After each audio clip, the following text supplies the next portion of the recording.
Vanier, good afternoon. Ah, vous êtes Hello. gentil.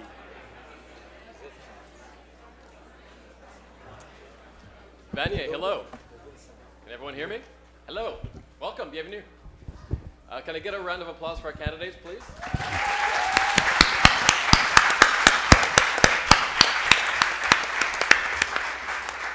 Thank you for coming down. Merci d'être ici aujourd'hui. My name is Dan Delmar. I'm the managing partner of a PR company called Provocateur Communications. You can also hear me on CJD Radio and listen to me or read me in the National Post and in the Montreal Gazette as of this coming Saturday. We just did a quick little draw to see the order of our panelists here. On a fait un tirage au sort pour déterminer l'ordre des événements aujourd'hui. Alors, on va tout mélanger. We're going to mix it all up. This is going to be a bilingual debate. So I'm going to ask the questions in English and in French as well. And each candidate can answer in either language as they see fit.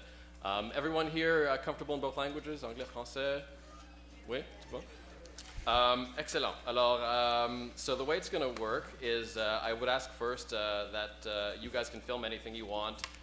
Take pictures, but just keep the flash off if you can. And also, please just turn off your ringers, put your cell phones to vibrate. The hashtag from the VCSA is hashtag VCSA debate. Alors, sur Twitter, sur Facebook, vous pouvez nous suivre avec hashtag VCSA debate. Et enjoy the show. Alors, premièrement, je vais introduire nos candidats aujourd'hui. Let me introduce the candidates today.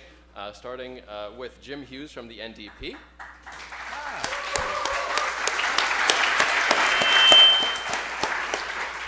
Mario Beaulieu, président du Bloc québécois.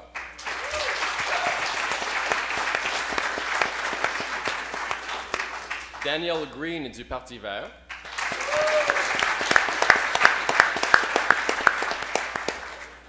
L'honorable Stéphane Dion du Parti libéral du Canada.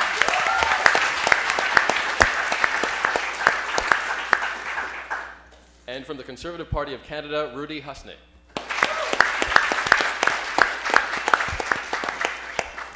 Merci d'être ici, and thanks to the VCSA for organizing such a great event as well. So we're going to start, I think, by just some quick introductory statements from each candidate. Juste un petit peu un résumé de votre campagne et de vos valeurs, de vos enjeux, surtout pour les étudiants. Alors, on va commencer avec Mr. Hughes, James Hughes from the NDP. A quick 5-minute introduction, please. All right. So, thank you very much, Dan, and good afternoon, everyone. Je suis très, très content d'être ici avec vous cet après-midi. Bonjour à mes collègues ici sur la scène. I'm really pleased to be here. It's a wonderful audience on a beautiful day. This is in the heat, in the middle of a federal election, and it's so wonderful to see our democracy alive and well, and your very presence today proves that. So I'm James Hughes. I'm the candidate for NDG Westmount, riding not too far from here. And it's a very exciting time in the riding. It's a very exciting time in the country. And I want to say I'm very, very excited to be representing the NDP in my riding. The NDP is a party which is poised, I think, to potentially win this election on October 19th and start to repair what I'm starting to see, and I think many are starting to see as a decade of darkness, a decade of problems brought about by the current Conservative government on environmental issues, social issues, economic issues, and international issues, and we're going to talk about that, I think, over the course of the next little while. But why the NDP? I think the NDP is the only party that is actually ready to do things differently. We're going to make the kinds of choices as a party that's going to start to make you proud again of your government, because I don't think many people in this country really are right now. And myself, and why I've joined the NDP, I just take a minute to tell you about that. I'm a lawyer by training, and I'm the former Director General of the Oldbury Mission. The Oldbury Mission is the big homeless shelter down in Montreal. It's the biggest facility for homeless men and women in all of Quebec. And it's the place where you see a lot of the problems that society faces. And it's an organization that in 1995 only had 150 beds under management. 10 years later, it had 450 beds under management. That is, the growth of homelessness in this country has just gone up and up and up. And luckily, organizations like the Oldbury are taking it on. It's the kind of values that the NDP represents as well. We really want to take on social issues such as that one. We want to take on other social issues as well. We want to take on issues such as affordable daycare right across the country. We want to raise wages.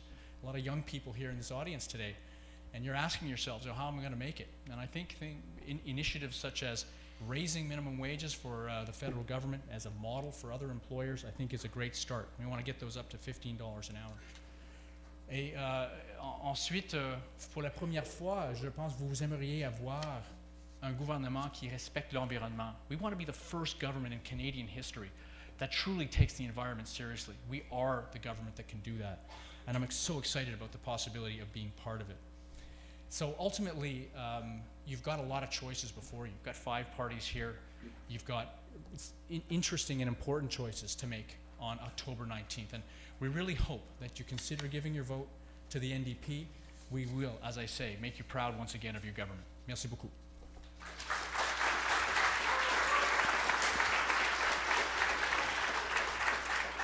Merci James Hughes. Mario Beaulieu du Bloc québécois. Oui, bonjour. Merci beaucoup de l'invitation, M. Delmar, mes collègues ici. Le Bloc québécois a pour mission de défendre les intérêts du Québec et en ce faisant de faire la promotion de ce qui est la meilleure voie d'avenir pour le Québec, c'est-à-dire l'indépendance. Les Québécoises et les Québécois forment un peuple qui a son identité propre, sa langue, sa culture, sa façon de penser, une structure spécifique de son économie, son système social.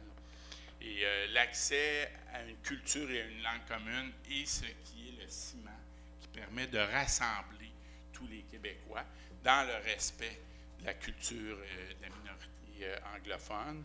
Et nous voulons faire un pays parce que pour une nation, pour un peuple, se gouverner par lui-même en fonction de ses intérêts, de ses valeurs, faire ses propres lois, signer ses traités internationaux, c'est ce qui peut lui permettre un plein épanouissement tant économique qu'environnemental, social et culturel. L'enjeu de l'indépendance n'est pas un enjeu spécifiquement québécois. C'est l'enjeu de l'autodétermination de tous les peuples minoritaires à travers le monde. Il y a eu un référendum en Écosse récemment. Il y a une élection qui va se produire d'ici une semaine et demie en Catalogne qui va porter largement sur l'indépendance. En fait, c'est tout un modèle de ce qu'on veut faire avec la mondialisation ou l'internationalisation. Est-ce qu'on veut une mondialisation qui va se faire par la domination d'une nation sur les autres? Ou est-ce qu'on veut une mondialisation équitable qui va se faire dans le respect entre les peuples?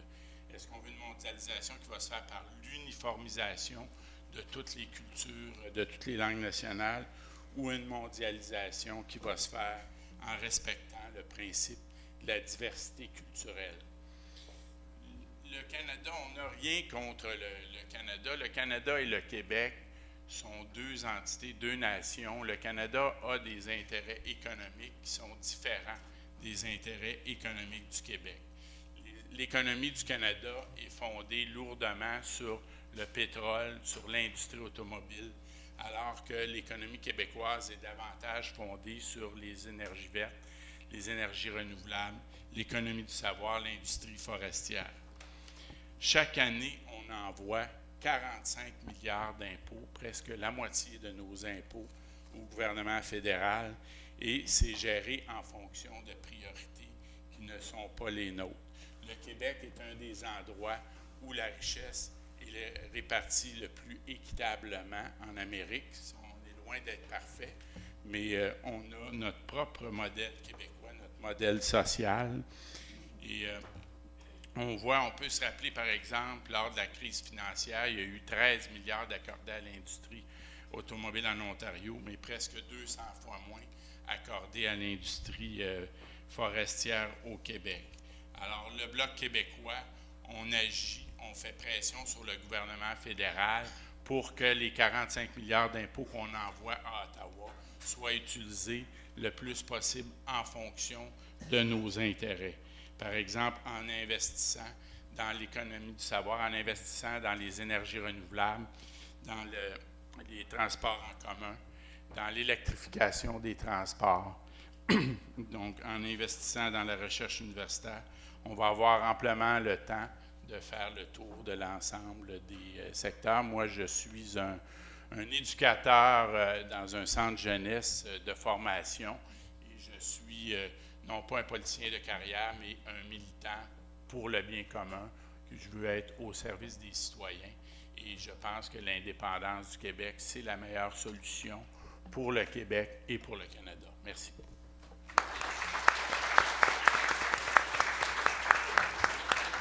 Merci, M. Beaulieu. Mr. Green from the Green Party of Canada. Bonjour. J'ai des mauvaises nouvelles à vous annoncer aujourd'hui à Bad News. Oui. Le Parti vert du Canada ne va pas former le prochain gouvernement canadien. Je sais. C'est dur pour moi d'assimiler ça, mais la réalité fait que c'est un avantage. It's an advantage to not strike to form another government because we have the courage to present bold and sometimes incredible ideas, because in politics, if we can't propose bold ideas, might as well not get into politics. Quand le Parti vert propose un revenu minimum garanti, guaranteed livable income for all Canadians, c'est un concept qui est révolutionnaire. Not one single Canadian should be under the poverty line and should not have the means to feed and lodge him or herself. C'est fondamental pour un pays riche comme le Canada d'offrir ça aux Canadiens. To tell the students that we will forgive your student loans and to strive for this holy grail, which is free post-secondary education for all. We are a rich country. We can afford it and we can do it. We have to change the ways we tax corporations. They have to pay more. We have to change the ways that some people hide money in tax havens. Les abris fiscaux doivent cesser. Et il faut arrêter de subventionner les choses qui nous font mal à notre environnement, même à notre économie. The oil sector now has drained Canada's economy as we see it now. It is no longer a good thing. It is even a bad thing for the economy and, of course, for the environment.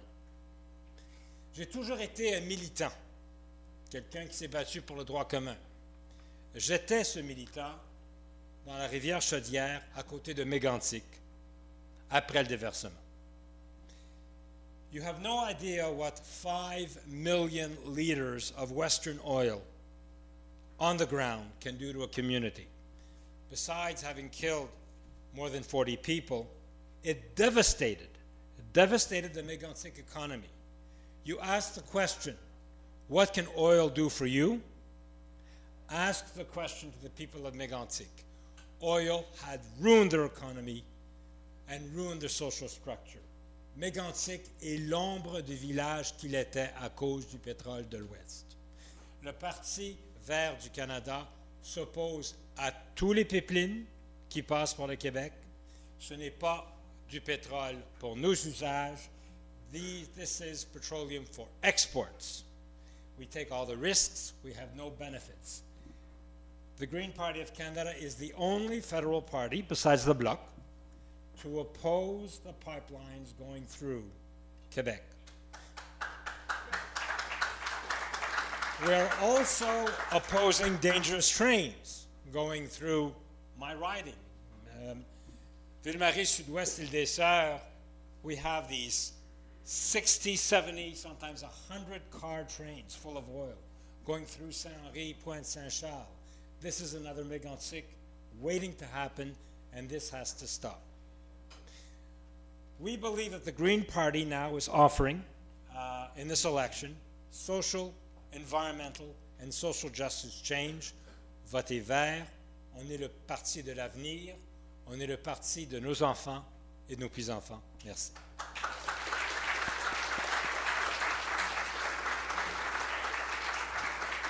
Merci, M. Green. M. Dion du Parti libéral du Canada.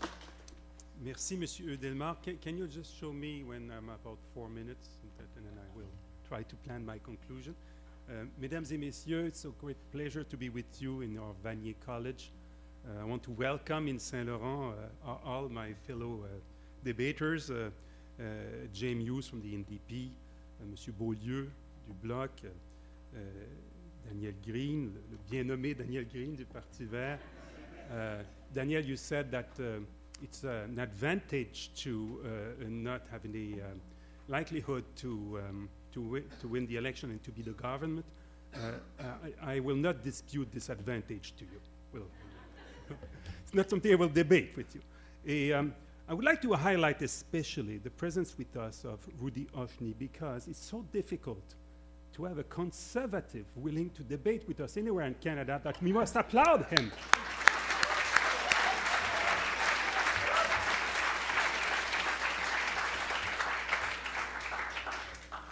Mes chers amis, je voudrais donner un sens à la guerre des chiffres auquel on a assisté durant cette campagne. You have a battle of numbers in this campaign regarding the economy. I will focus my introductory remark to the economy because I know we'll deal with the other issues after.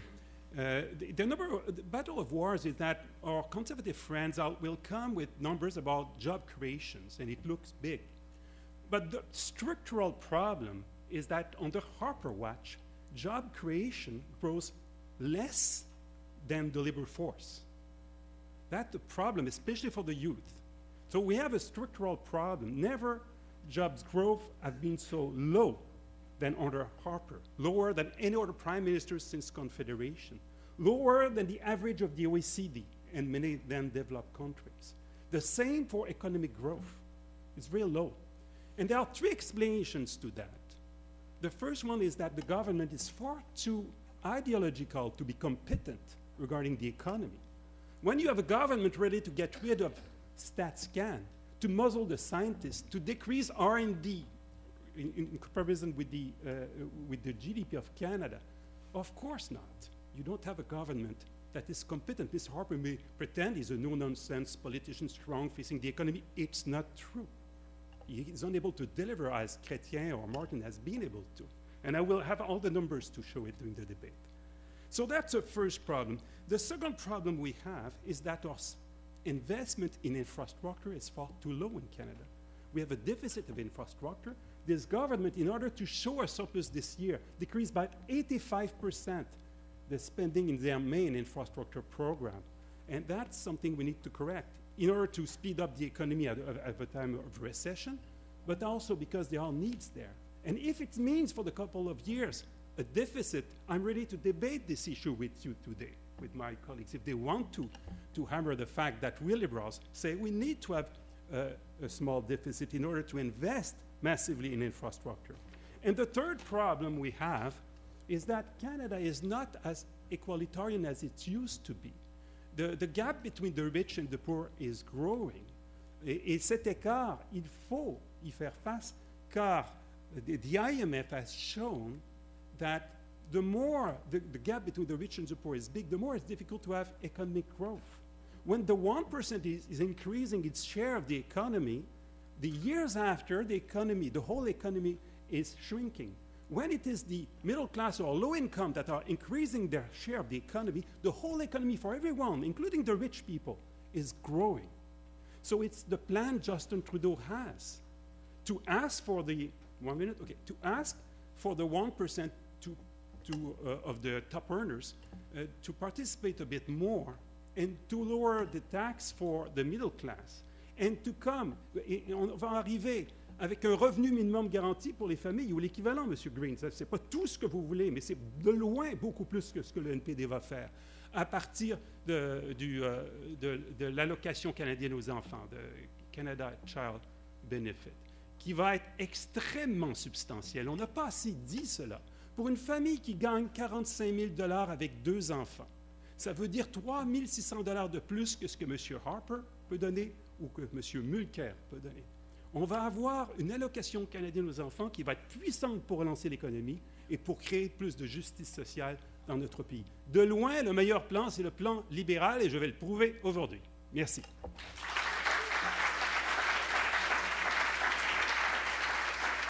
Merci, Monsieur Dion. Mr. Husney from the Conservative Party of Canada. Bonjour, merci de me recevoir. Merci à mes adversaires. Merci à vous d'être ici et d'avoir de l'attention pour cette élection.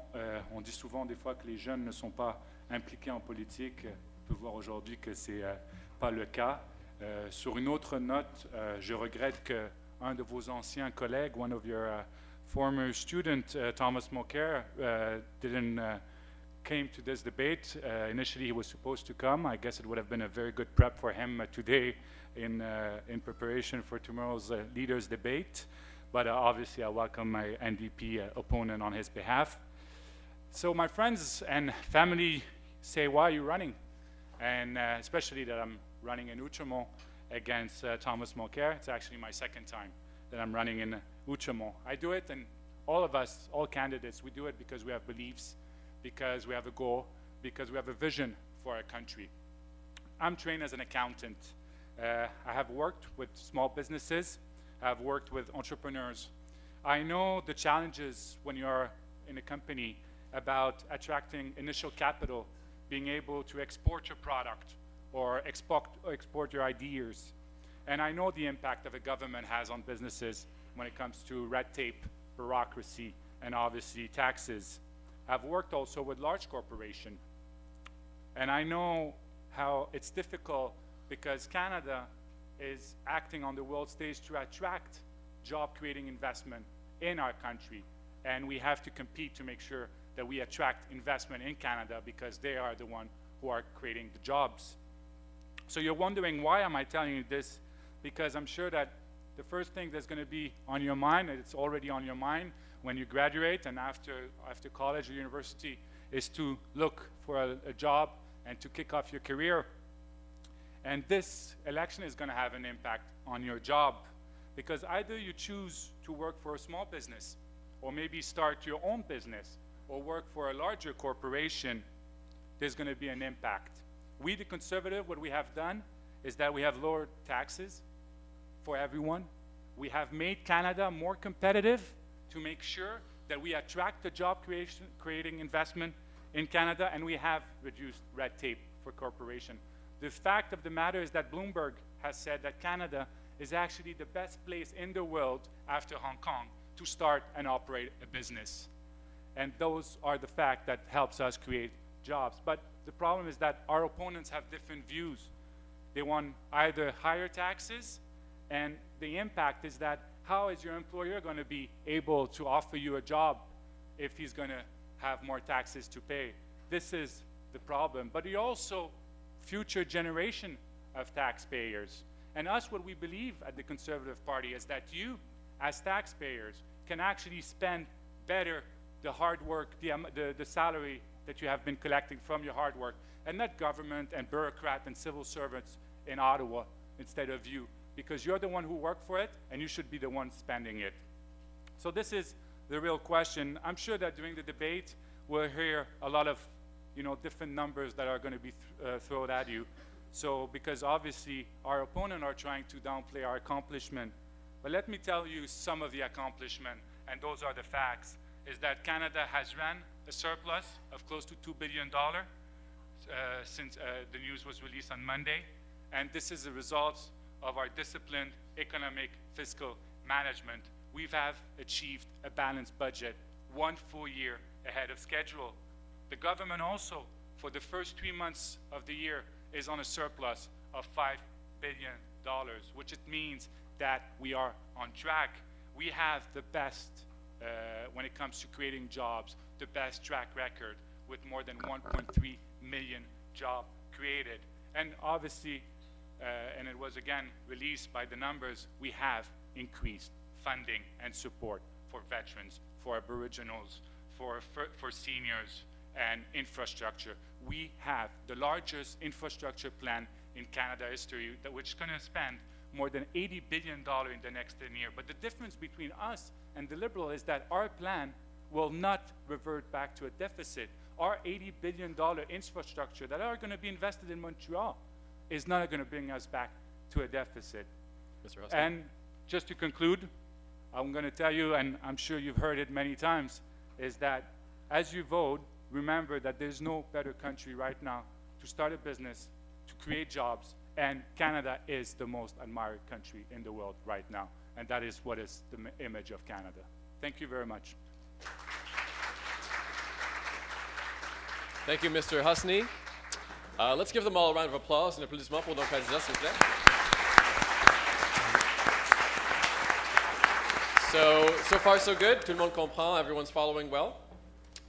Here comes the fun part. This is when we get the candidates to argue a little bit about some issues of the day. So a little bit later, un petit peu plus tard, ça va être au tour de vous de poser des questions. Alors il y a 2 microphones là-bas et là-bas.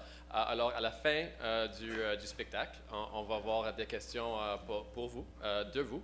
So there'll be questions from the audience a little bit later after the main event, the main show. So we're going to have a few themes throughout this debate. The first one will be the economy. The second, the environment.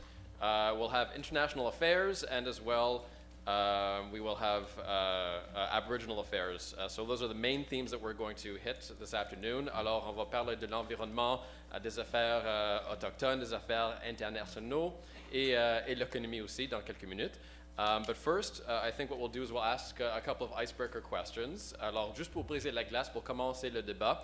Alors, je vais poser une question initiale à un candidat. So I'm going to pose an initial question to one candidate. That candidate has 2 minutes to answer the question, and then afterwards, there is 3 minutes for everyone to debate together. Alors, le candidat a 2 minutes pour répondre en premier lieu. Ensuite, tout le monde a 3 minutes pour débattre ensemble, et je vais faire mon mieux pour que tout le monde comprenne et personne... et tout le monde a son voix dans ce débat. I'll try my best to make sure that no one's talking over each other. Everyone has their say. So the icebreaker questions. Let's begin. I thought it would be nice to begin on the job front, because of course in our audience we have a very young audience. People are going to be going out onto the job market in recent years. On va commencer par l'emploi. What are your priorities for youth employment? Quelles sont vos priorités en termes de la création d'emplois pour les jeunes? On va commencer par M. Beaulieu. Alors, pour nous, la création d'emplois pour les jeunes, d'une part, on s'aperçoit qu'il y a une exode des jeunes en région. On propose une exemption d'impôt, un crédit d'impôt remboursable de 8 000 $ pour tous les jeunes diplômés qui veulent s'établir en région. Par ailleurs, on propose également une augmentation de 50 millions de dollars par année pour le programme Emploi Été Canada pour créer des stages, permettre aux 14 000, je pense que ce serait à peu près 3 300 emplois supplémentaires pour le Québec à chaque année. Par ailleurs, le Bloc québécois a proposé plusieurs projets de loi pour interdire les clauses d'orphelins, les clauses de disparité du Code canadien du travail. On va continuer à travailler à ce niveau-là parce que ça pénalise lourdement les jeunes travailleurs qui ne bénéficient pas des mêmes privilèges que les autres travailleurs. Par ailleurs aussi, rétablir les transferts en éducation. Quand on parle du déséquilibre fiscal, le fait que le gouvernement fédéral redonne de moins en moins de transferts à partir des impôts qu'on envoie à Ottawa pour la santé ou pour l'éducation. Le gouvernement du Québec a évalué le manque à gagner pour les provinces à plus de 2,8 milliards de dollars annuellement. Alors, on demande le rétablissement de ces transferts pour renforcer le système d'éducation. Et c'est sûr aussi, il y a tout le soutien à la recherche universitaire. Beaucoup de jeunes finissants n'ont pas de débouchés, surtout avec la version du gouvernement conservateur pour la recherche scientifique. Donc, il faut ramener les investissements pour la recherche, pour la science en général. Merci, M. Beaulieu. On va commencer le débat. Open floor, n'importe qui peut répondre. Well, I'll go first. I'm immediately on your right. Why not? Donc, de notre point de vue, tout ce qui a trait à l'emploi des jeunes est crucial. Okay? C'est un temps très difficile pour les jeunes. Nous savons que c'est le double du taux de chômage pour la population en général. It's about a 13% unemployment rate. The quality of jobs for young people is going down. Part-time work, low-paid work, as well as fewer and fewer benefits. It's a really tough time. So what we're going to do as the NDP government, as of October 20th, if we get a chance, we're going to put immediately into place a program to get 40,000 youth across this country working. Youth employment opportunities, internship programs, and apprenticeship programs. We're going to bring the power of the federal government to bear in our infrastructure spending to make sure young people have a chance. We're going to raise the federal minimum wage to $15. Isn't it about time we had minimum wages, at least to the extent that the federal government is able to do so, at around $15? Do you agree with that? We're going to crack down on unpaid apprenticeships. A lot of you are going to get apprenticeship programs. You're not going to be paid for it. We're going to work on that issue. And then finally, we're going to really invest in small and medium-sized businesses where the jobs really are and make those really a focus of our mandate. So give us a shot. Soyez pas gênés. Jump in, guys. Well, first, the minimum wage, as you know, James, is for 33,000 people for the whole of Canada. It's So 100,000. Don't pretend It's that 100,000 people that benefit it's from a minimum wage of 33,000. It's $15. a few percentage of the people that may benefit from it, and I don't. It's a think lot of people, 100,000. Excuse don't me, you I think? did not interrupt you. And it's not good for an economy to have different minimum wage according to the province. Is something we should be very careful about. What you have listed as initiatives are good, but far too little. It will create, you say, 40,000 jobs over a mandate. We need much more. We Liberals are in a situation to say that we have a plan to create 3 times more jobs. We'll invest much more, though, $1.3 billion, and it will go for the Canada Summer Job Program, for the program Skill Links, Connexion Compétences, to help the people that are difficulty to get to the market, the labor market, Aboriginals, single parents, disabled people. We'll create 5,000 youth green jobs for parks where people will have an opportunity to work with our natural environment. We'll also invest a lot for the jobs for science, technology, engineering, mathematics, business programs. In co-op placements, we will help the co-op to hire the people. 1 minute left for other debaters. And okay, I have a very long list of things we'll need to do Allez-y. if we are serious about creating jobs, especially for the youth. Merci, monsieur. Au Parti vert, il est clair qu'on pense évidemment aux économies du futur, aux économies vertes. Une des propositions très concrètes, c'est de créer une armée de menuisiers, de plombiers, d'électriciens pour remettre nos logements privés, locatifs et sociaux à niveau. On parle d'une immense corvée d'habitation, un peu comme l'Allemagne a fait, sur un horizon de 25 ans, pour vraiment offrir des emplois de qualité, des emplois durables dans le secteur de la rénovation domiciliaire et de l'espace locatif. Ceci va créer différentes choses. En plus des emplois, on va être capable d'économiser énormément d'énergie parce qu'un des plans, c'est d'augmenter la capacité énergétique de nos logements. Une façon de conserver l'énergie, au lieu de dépenser des mégawatts, c'est de créer des négawatts. Alors donc, on conserve l'énergie, on fait travailler les jeunes dans des emplois durables et qui va enrichir tout le monde parce qu'on va avoir un parc d'habitation plus salubre, plus éco-énergétique et rénové. Merci. We're out of time, but a quick comment, Mr. Hesney? Écoutez, ce n'est pas en augmentant les impôts qu'on va créer des emplois. Nous, ce qu'on veut, c'est ouvrir des débouchés. Sous un gouvernement conservateur, on a conclu 39 accords de libre-échange. Et ça va créer des emplois parce que ça donne des opportunités à nos entreprises d'exporter. Et écoutez, je suis allé visiter Nottingham House et les entrepreneurs, etc. Tout ce qu'ils demandent et ce qu'ils veulent, c'est des nouvelles opportunités d'exportation. Et c'est comme ça qu'entre autres, qu'on aide à créer des emplois, pas en augmentant les taxes sur les entreprises parce que c'est eux qui créent des emplois. Merci beaucoup. And don't be shy, everyone. Keep in mind, keep your comments brief. We'll do one more icebreaker question just to make sure everyone's okay. Alors, soyez bref dans vos propos parce qu'on veut, que tout le monde ait la chance de répondre. Second icebreaker question is an issue that's very close to my heart. C'est quelque chose de près de mon cœur. C'est le bilinguisme. What would you do, if anything, to encourage bilingualism in Canada's federal government? Qu'est-ce qu'on devrait faire pour encourager le bilinguisme dans le Canada? On va commencer par M. Green. Oui. Alors, merci. Étant quelqu'un, évidemment, qui a été élevé dans les deux langues, my father was an Anglo-Montrealer and my mother was Québécoise from the Gaspé. I lived and I was educated and I work in Canada's two official languages. One thing that I want to say here, and I'm happy that I can say it in Vanier, there is such thing in Quebec as we call Anglo-angst. I know this. Now, and traditionally, I think that as a Quebecer, we should address this problem. Anglophone Quebecers should have the right to work in their language and to evolve in a language in the French language.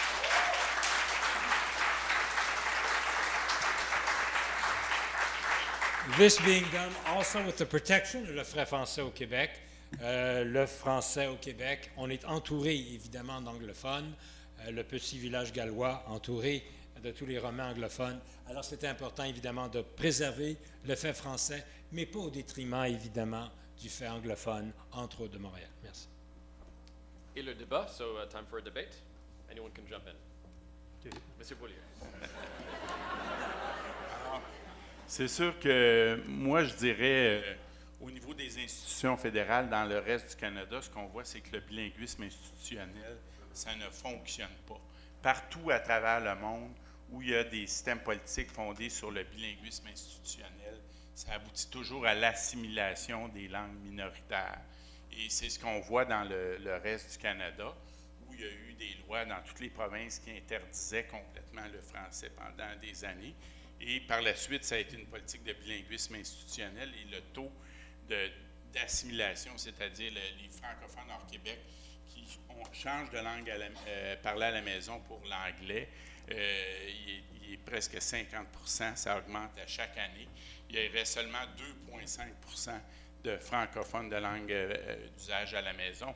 Alors, les pays où il y a plusieurs langues nationales et où il n'y a pas ce phénomène-là, c'est des pays où il y a un modèle basé sur les droits collectifs et territoriaux. La Suisse, la Belgique, le Cameroun, il y a une douzaine de pays qui fonctionnent de cette façon-là. Et si vous allez en Belgique, du côté flamand, toutes les institutions gouvernementales fonctionnent en flamand, en néerlandais. Ça ne les empêche pas d'apprendre 4, 5 ou 6 langues secondes de façon très efficace. Je pense que c'est une bonne chose d'apprendre une langue seconde. Au Québec, on a fait le choix aussi de respecter les droits de la minorité historique anglophone, donc qu'il y ait des institutions qui fonctionnent en anglais pour la minorité anglophone, mais la langue officielle doit être le français. Et de ça dépend l'avenir du français, qui est le seul État francophone en Amérique. Et on a vu des multiples interventions du gouvernement fédéral défaire la loi 101 et on fait face à un phénomène d'anglicisation de Montréal. Et ça, c'est... moi, j'ai grandi dans l'ouest de l'île. Je respecte tout à fait la communauté anglophone et j'aime la culture canadienne-anglaise. Mais je pense que le bilinguisme institutionnel, ça ne fonctionne pas. La seule façon, si on voulait assurer l'avenir du français en dehors du Québec, dans le Canada, la seule façon, ce serait, là encore, qu'il y ait un modèle territorial, un peu comme les Acadiens qui revendiquent la gestion communautaire. Donc, il y a des endroits où le français est la langue officielle, ça permettrait à ces endroits-là de continuer à se développer en français. Une minute qui reste pour les autres. Parmi parmi les plus bilingues des communautés au Canada sont les anglophones du Québec, sont les anglophones de Montréal. It's amazing how the community has become as bilingual as it is. And what a contribution English-speaking Montreal makes to the wonders of Quebec, its uniqueness and its distinctions. And I'm so proud to be part of it. And I think one of the ways that that's happened is an adaptation over time to the realities that Quebec is a French province, that we need as an English-speaking community to speak French and to speak good French. I started an organization a long time ago with others called Youth Employment Services. Yes Montreal, anybody heard of Yes Montreal? Mm-hmm. Yes Montreal's helping young English speakers get the kind of skills, trainings, and networks that they need to survive and flourish in Montreal and in Quebec. And one of the ways that we did that was making sure they had language skills, making sure that language was part of the job skills that they were garnering and perfecting, and it's part of those activities that make them very employable here in the province. So, how to promote bilingualism, how to make Montreal and Quebec strong, there's one of the ways to do it. Another 30 seconds, you guys will have to jump in. 30 secondes sur le sujet pareil. C'est un débat, M. Dion. Non, mais écoutez, on a mangé beaucoup de temps, là. Non, c'est vrai que c'est une success story, Anglo-Québécois, that are the most bilingual Canadians after Francophone outside Quebec, of Canada, the most bilingual of Canada. Mais ce qui a manqué beaucoup, c'est le fait que les conservateurs n'ont rien réinvesti au plan que j'avais mis en œuvre en 2002. Ils l'ont prolongé sans l'améliorer, sans rien ajouter, malgré l'inflation, ce qui fait qu'en 2018, il n'y aura pas plus d'argent qu'il y en avait en 2006. Ça n'a aucun sens. Il faut à tout prix changer de gouvernement pour corriger cela parce que les communautés de langue officielle ont besoin d'aide. Elles ont besoin d'aide quand on voit le taux d'attente pour aller aux écoles d'immersion partout au Canada. Quand on voit à quel point les communautés francophones ont des besoins partout au Canada, à quel point on coupe Radio-Canada partout au Canada quand c'est souvent la seule langue que les gens, la seule occasion par laquelle les gens ont d'avoir de l'information dans leur langue. Alors, il faut changer ce gouvernement si on croit à l'avenir des langues officielles au Canada. Merci beaucoup. We're over time, but Mr. Husney, if you have a very quick comment. I mean, the funding of Radio-Canada is more than $1 billion, and everybody knows that. But I'm going to say something, and something very short. I mean, as you know, the Prime Minister is always proud to beginning all his conversation, all his speech in Canada and abroad in French, because Canada was created in French. And having this bilingualism, especially as a Québécois, ça fait partie de notre richesse. Et je sais que le Québec a réussi à s'en tirer beaucoup mieux avec le fait comme pouvoir d'attirer des entreprises ici parce qu'on a ce bilinguisme et ça fait partie de notre force et il faut continuer à protéger le fait français en Amérique du Nord et on continue à le faire. Merci beaucoup. So the next part of the debate are questions basically from you guys. They're questions submitted to the Vanier College Students Association. So your student representatives chose these questions. I did not, and the leaders did not. Alors, on va poser encore une fois des questions choisies par l'association des étudiants ici à Vanier. Même format, alors 2 minutes au premier intervenant et ensuite 3 minutes de débat. Alors, pour ce fois-ci, je vais couper le débat après 3 minutes. Alors, you really have to jump in there if you want to take part in the debate. So we'll start with the economy. On va commencer par l'économie. Given that we're in recession territory, would a balanced budget be something that you would support if in government? Comme nous sommes dans le territoire, disons, de récession, quelles mesures devraient être prises pour accomplir vos priorités avec le budget et est-ce que, selon vous, on devrait avoir un budget équilibré? On va commencer cette fois-ci par Mr. Dion. Oui, j'imagine que c'est moi qui est le plus interpellé. Je crois, mesdames et messieurs, qu'il est très important d'avoir une discipline fiscale de fer. Et avec un gouvernement transparent, pas un gouvernement opaque comme celui que nous avons en ce moment, qui joue avec les chiffres continuellement, et j'aurai l'occasion de le prouver, j'imagine. Un gouvernement qui vous donne l'heure juste et qui est transparent et qui vérifie que les dépenses sont là où elles sont, qu'il n'y a pas des sénateurs véreux qui utilisent mal vos finances ou des députés parfois. Ça va être très important. L'autre chose, c'est qu'en temps de ralentissement économique structurel, comme ce que je viens de décrire après les années d'incompétence économique du gouvernement conservateur, il y a nécessité dans les prochaines années de stimuler l'économie, notamment pour la jeunesse. I just want to quote an economist who said today, he's Mr. Kesselman, who is the Canada Research Chair in Public Finance at Simon Fraser University. Balancing the budget is an exaggerated goal and almost a mania or fetish of politicians, but not of liberal politicians. Dans les prochaines années, il va falloir avoir un déficit que l'on peut se payer quand on a une économie de 200 000 milliards de dollars. si on peut avoir pendant quelques années un déficit autour de 10 milliards, il n'y a pas un économiste sérieux qui va dire que c'est un problème.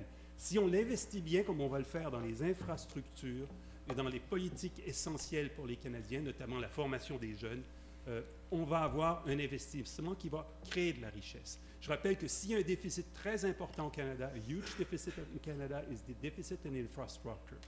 Not only roads and so on, but also because of climate change, we'll need to invest much more in the preparation of our ability to be resilient to the climate problems that are happening everywhere in Canada, like floods and so on. And it's why only the Trudeau plan is at the scope of the challenges we'll have to face, and this will be well invested money, and it's about time. Merci. Merci, Monsieur Dion, and time for the debate. But écoutez, you know what's the reality is? The reality is that the Trudeau plan has actually gambled, hoping that the Canadian economy will do worse. That is what's actually happening. So now they're trying to give any example to basically justify the fact that they want to throw back and revert the balanced budget that we have presented. And by the way, it is with Auditor General, it is audited by the Auditor General, so it is a surplus of $1.9 billion, Mr. Dion, yes, I mean, it is the numbers. No, it's and for the first 3 months of the year, $5 billion surplus. So that's the reality. Their reality is that they want to undermine our accomplishment of having balanced a budget because they have to justify their plan of bringing us back, reverting back to a deficit.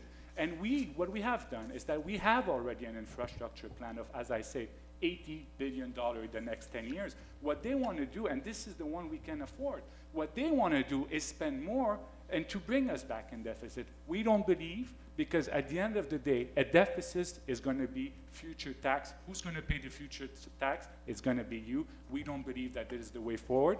We have a plan. Let's stick to the plan and continue on that route. Funny, the Green Party of Canada, for the first time in the history of this young party, decided that it would be important to present to the electors a financial frame. And so we had some economists, it cost us some money that we don't have, and we did find, and we did present a budget, and you could be able to see it on our website. We have surpluses for the next 5 years, and the reason we have surpluses is because we are raising, of course, corporate tax on big corporations. The reductions that the Conservatives offered just create a whole bunch of dead money. We have all these Canadian corporations that are loaded with cash and are spending it. What's the point of giving tax breaks to corporations if they don't reinvest it in Canada's economy? So we do. So 1 minute left. And just to finish, our surplus of this year for fiscal 15-16 is 1.9 billion, which is the surplus that was just announced. We're not that smart. I guess we were lucky. Thank you. So Moi, j'aurais... Monsieur Beaulieu. Oui. D'une part, les conservateurs ont réussi à, supposément, ne pas faire de déficit en pigeant, en volant 60 milliards dans la caisse d'assurance-emploi. Et l'ensemble des partis avaient utilisé un cadre budgétaire qui présumait qu'on allait continuer à piger dans la caisse d'assurance-emploi. On sait que dès l'an prochain, les surplus prévus sont de 3,9 milliards. Je voudrais savoir si l'ensemble des partis s'engagent à arrêter de piger dans la caisse d'assurance-emploi et à recréer une caisse autonome d'assurance-emploi parce qu'il y a maintenant 2/3 des chômeurs qui n'ont plus accès à l'assurance-emploi. Mr. Hughes, quick question, quick Yeah, comment. so the NDP actually believes that we can have both compassionate government and competent government. And to hear Stéphane Dion talk about une discipline fiscale, it simply just suggests that they want to go deep into deficit. They don't want to make the responsible choices that I think Canadians want them to make to be in balanced budgets. And some of those choices that we will make if we form government are cutting billions of subsidies to oil companies, cutting tax benefits for rich CEOs, increasing taxes on large corporations, attacking tax havens, which result in the loss of billions and billions of dollars, and cutting income splitting for rich families. Those are the kind of choices we're going to make. It's different than the choices the other parties are making. And in doing so, we'll be able to fund the ambitious, compassionate agenda that we have and what we think Canadians want. Thank you very much. That does it for the a quick debate on the economy. We are about a half hour away from your questions, by the way, so just think of questions you want to ask, and then in about a half hour, we'll have you line up behind those two mics. Alors, environ une demi-heure avant que vous pouvez poser vos questions aux candidats. Let's move on with the environment. Climate change, is that something that you guys are interested in?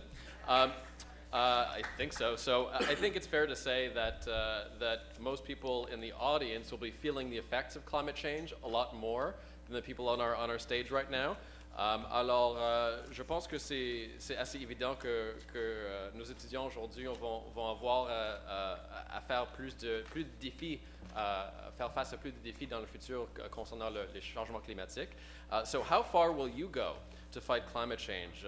What will you do to protect our environment? Que feriez-vous vraiment pour combattre les changements climatiques? On va commencer par Mr. Husney. Thank you. I'm going to give you a fact that I think you will understand, is that despite all the promises and all the, speech about the liberals, under a liberal government, green gas emissions have just continued to grow year after year after year. But in 2013, for the first time, Canada's green gas emissions were 3.1% lower than the levels of the 2005. So it is under a conservative government that actually, for the first time, green gas emissions have been lowered. We have presented target for the Paris conference that is going to happen in November, which is to reduce by 30% green gas emission by 2030 based on 2005 levels. But I know that the NDP likes to attack, and everybody likes to attack the oil sector. But one of the things that we need is to work on transportation also, because transportation is one of the sectors that actually contribute the most to green gas. And you know what we have done?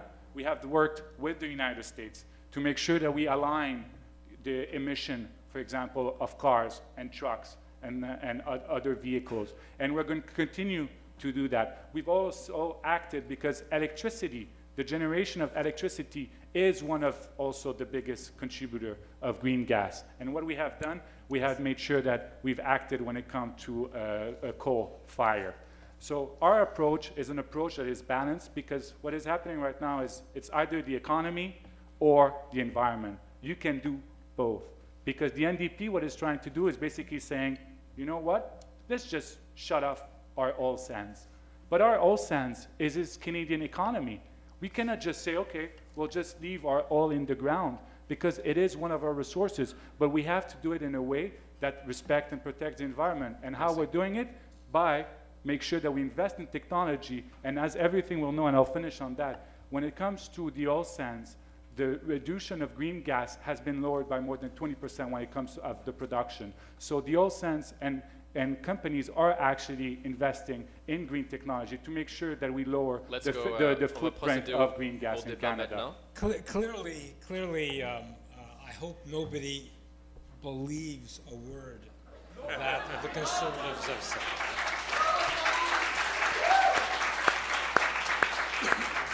Because if there was a government in the history of Canada that doesn't care about the environment, it's the Harper Conservatives. Now, clearly Canada can do better and must do better.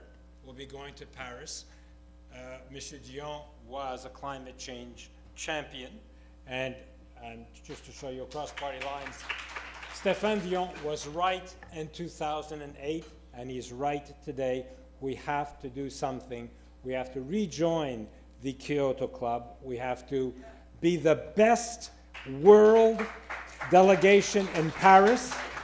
Canada can propose things, hopefully with Stéphane Dion's help and expertise, to save the world. If we exploit our reserves of coal and oil in the ground today, as the Conservatives would have us do here in Canada, we are not going to make it as a species. The mechanisms that control our globe are going to fail. They're failing us now with high temperatures, floods, fires. Read the news. maybe my conservative friend should look at what is written in the skies, in our waters, in our forests. We are ruining the environment because of carbon emissions, and we cannot continue on Mr. this Green. track. And Canada has the most to lose. This is why we have to 90 be seconds the left for the champions other of the candidates. environment. J'aimerais So- très rapidement. Thank you.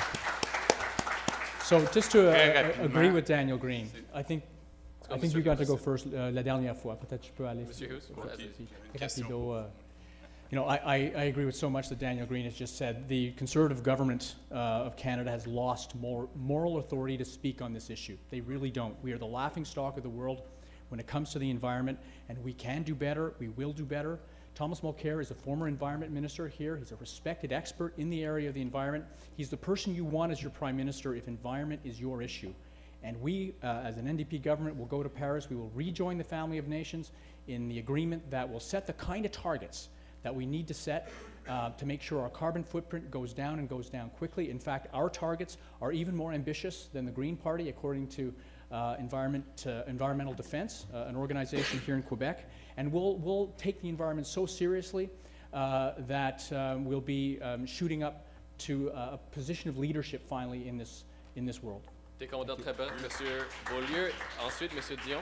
Un dossier qui est d'une importance cruciale aujourd'hui, c'est le dossier du projet de pipeline Énergie-Est. Puis dans ce dossier-là, M. Mulcair a parlé des deux côtés de la bouche et le NPD a vraiment une position qui n'est pas transparente parce qu'ils se sont opposés au projet de pipeline Northern Gateway par l'Ouest. On disait que c'était trop polluant, trop dangereux. Mais pour le Québec, il semble que c'est pas trop polluant, c'est pas trop dangereux. Le pipeline Énergie, ça va être 1 100 000 barils de pétrole, du sable des bitumineux. C'est plus de gaz à effet de serre que toutes les industries du Québec réunies, avec des retombées économiques à peu près nulles pour le Québec et des risques environnementaux considérables, non seulement pour le Québec, mais pour la planète tout entière. Merci, M. Beaulieu. M. Dion. Que monsieur, Très rapidement, s'il te plaît. Very quickly, please. How many seconds I have about climate change? 30. 30. 30 seconds? Okay, bon. Okay, I fully agree with everything what Daniel has said. I agree with James that Daniel is right. Except for one thing. I think Rudy, I have no reason to think he's not an honest man, so there is one person who will believe what he said, and it's him. And if I had more time, I would demolish what he said. I think I would explain to him why his government is an embarrassment. And if we want to be Canada part of the solution, we need to have a Liberal government in October 20th at Des Moines. Merci beaucoup. Thank you very much. We have 2 topics left before we get to your questions. Alors, 2 sujets qui restent avant vos questions. We'll start first with Aboriginal affairs, alors les affaires autochtones, with several parties now calling on a commission of inquiry into missing and murdered Aboriginal women. What measures would you take to improve the situation, the violence that is plaguing some of our First Nations communities, avec une crise de violence envers les femmes autochtones? Quelles mesures devraient être prises pour contrer cette problématique? On va commencer cette fois-ci par Mr. Hughes. Donc, j'étais le sous-ministre aux services sociaux de la province de Nouveau-Brunswick il y a quelques années. Et en tant que sous-ministre, j'étais responsable pour la protection à la jeunesse sur les réserves de Premières Nations dans la province. Donc, j'ai pu voir de proche les problèmes dont fait face ces communautés-là. First Nations issues in this country have not been taken seriously, like so much that the Conservative government has not taken seriously. A quarter of kids living on reserves are living in poverty. It's more likely for an Aboriginal young man to go to jail than to graduate high school. It's absolutely brutal, the kind of violence that women are facing. 1,200 have been lost or murdered over the last 30 years. And it's time for change. The circumstances that we see today on First Nations reserves are a result of 150 years of Liberal and Conservative governments.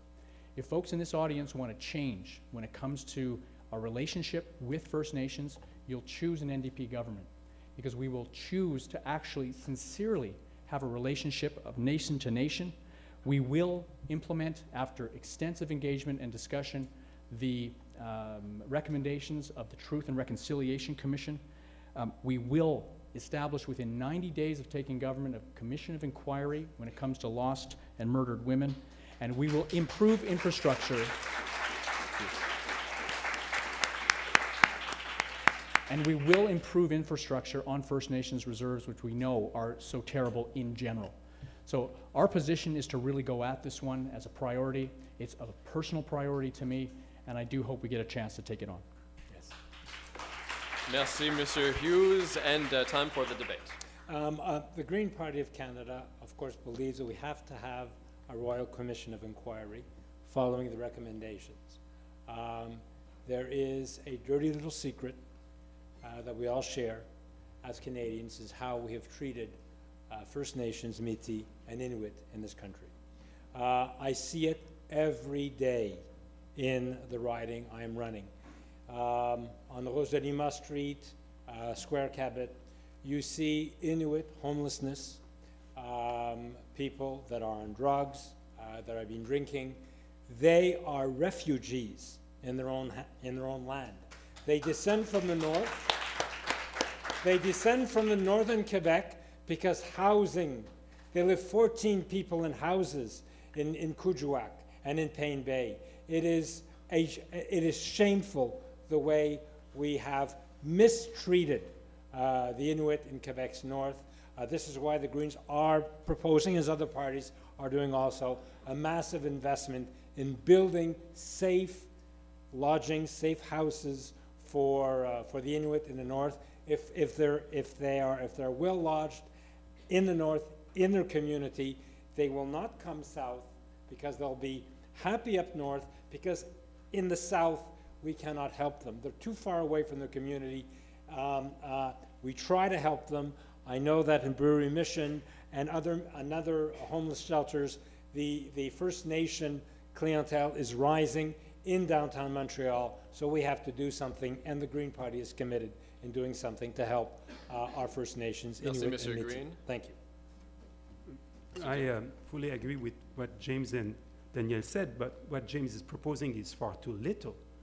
When you see the huge problem we are facing, if we want Aboriginal peoples to be really able to catch up with other Canadians regarding all the indicators you may imagine about education, about the rate of criminality and so on, if we want to improve the situation, we need to invest big time. So Mr. Trudeau is committing to invest $2.6 billion for First Nation, and especially because I'm a teacher, I'm pleased by that, education. That's the key, from the grade 0 to 12, but also post-secondary education.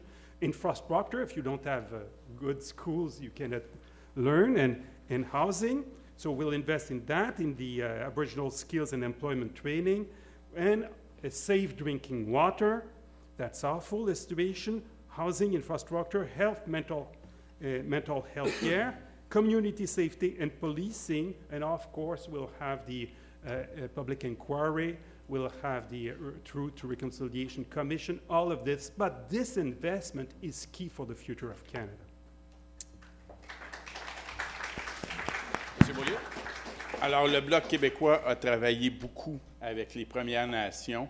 La première chose, c'est de respecter le droit à l'autodétermination, de reconnaître ces gens-là comme des nations, de faire des ententes de nation à nation.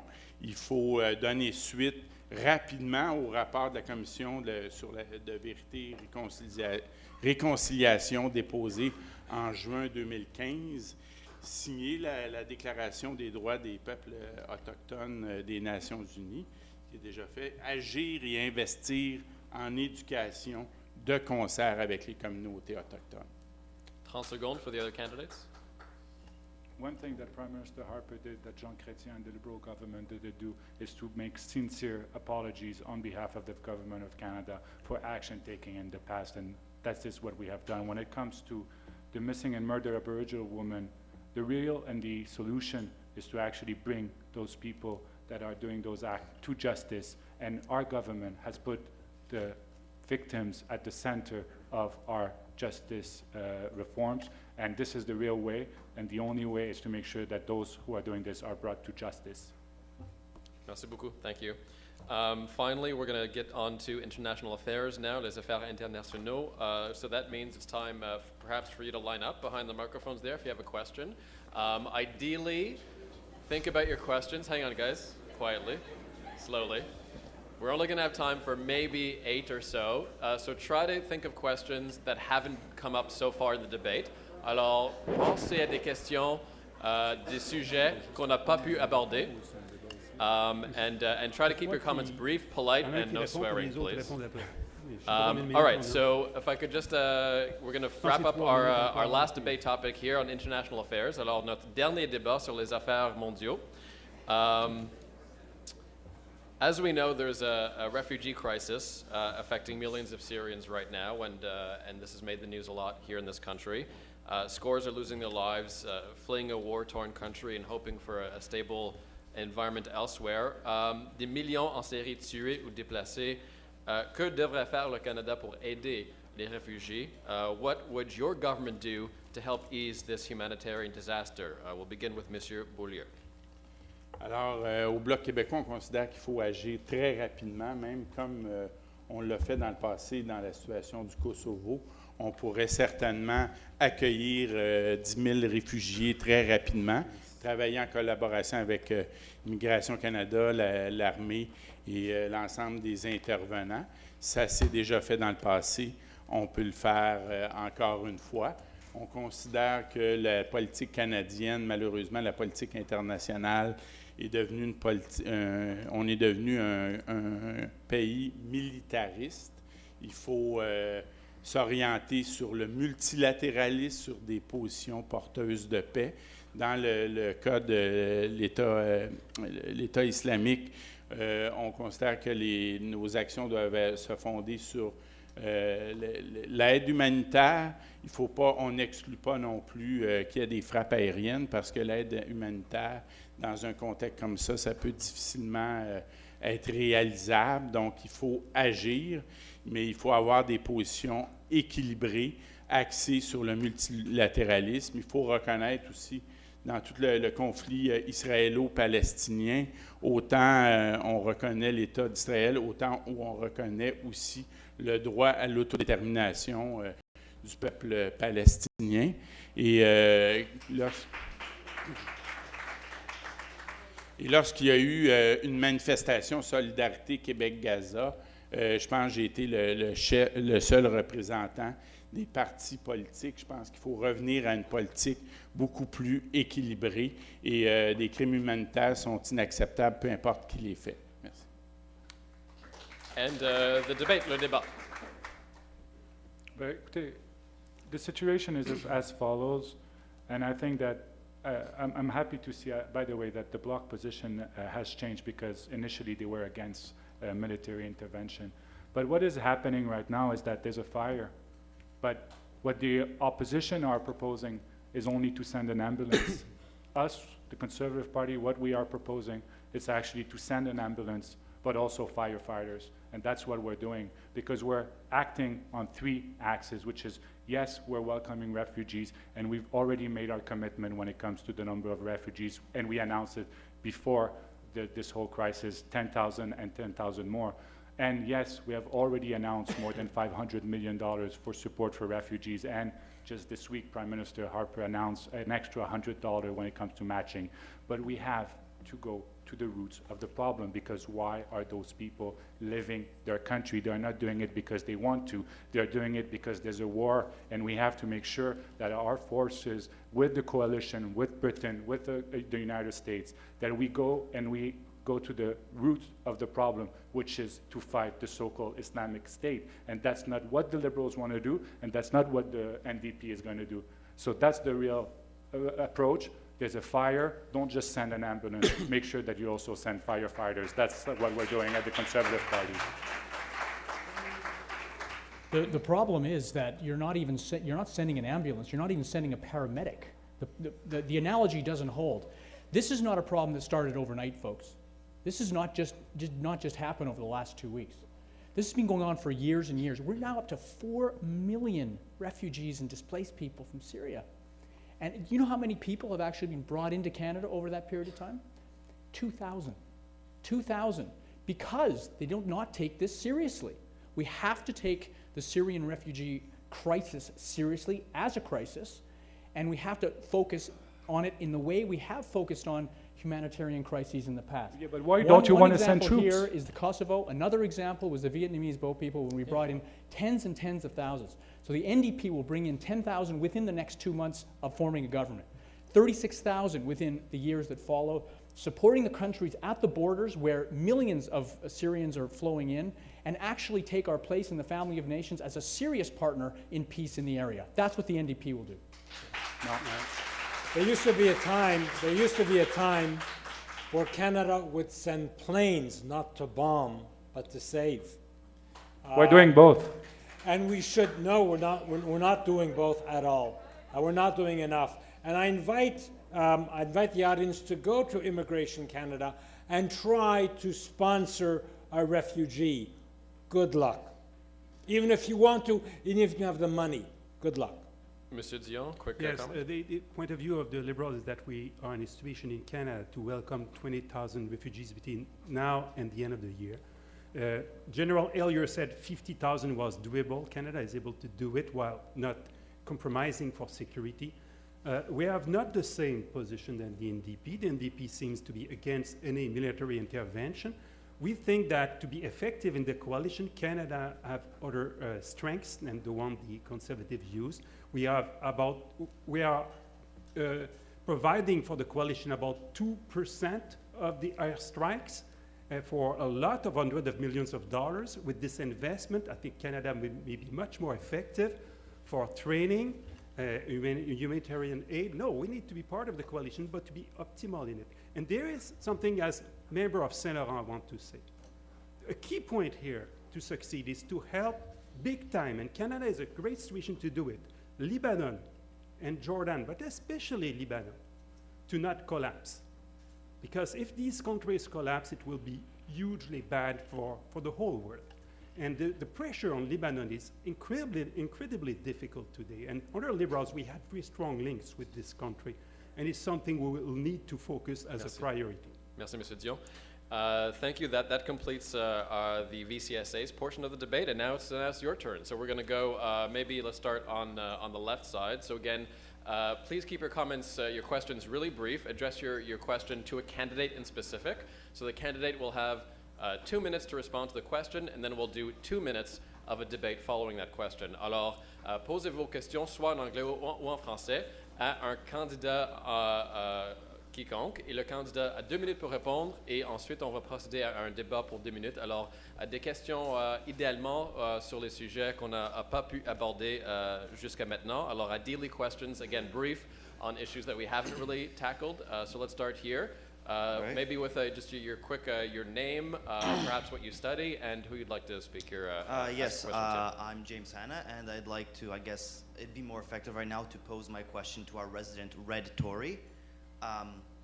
Which one is that? Is it Mr. Husney? Red Tory. He's like the more left wing of the Conservative Party. Is right? he okay? All right. So, I mean, my button is blue, so. I don't know what you're referring to. I think he's outed you, Rudy. Anyway, okay. Too often right now we see that many people, this is a question about democracy and democratic reform and election reform in Canada. Yeah. So too often right now are we seeing that people's votes are essentially going to waste, either when parties win with only 35% of the votes in a riding, or they win by too much. So any votes above the other parties are essentially wasted votes.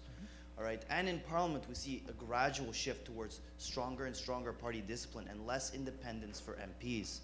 So, these two things, a best-served democracy is served when MPs have greater independence to deal with issues that govern their constituents and when people's votes are not wasted. We got to get to the questions. There's not a lot of time. All right, yeah. So both you and everybody here, hopefully you will break your party stance on this.